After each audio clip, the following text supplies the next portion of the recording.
Здравейте, деца! Аз съм еднорогът Биби и сега ще ви разкажа приказката за котка и мишка. Котката и мишката намерили парче сланина и котката предложила: да си го скътаме за зимата. Пъхнали сланината в гарненце и я скрили в хралупата на едно дърво. На следващата сутрин котката обявила: отивам на кръщене, канена съм за кръстница. Ала на место на кръщене, хитрушата се завтекла право към хралупата и излапала горната част от сланинката.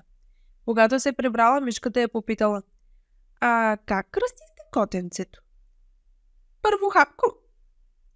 На следващия ден котката казала: роди се още едно котенце, канена съм за кръстница. Отишла при хралупата и изяла сланината до средата. Как кръстихте новото коте? Попитала мишката. Средичка, отвърнала котката. На другата сутрин тя пак излъгала мишката и този път излапала цялата сланина. Когато мишката я попитала как са кръстили котето, котараната отговорила: празнодънчо. Дошла студената зима. Сетила се мишката за скатаната сланинка и хукнала към хралупата. Ала гърненцето било празно.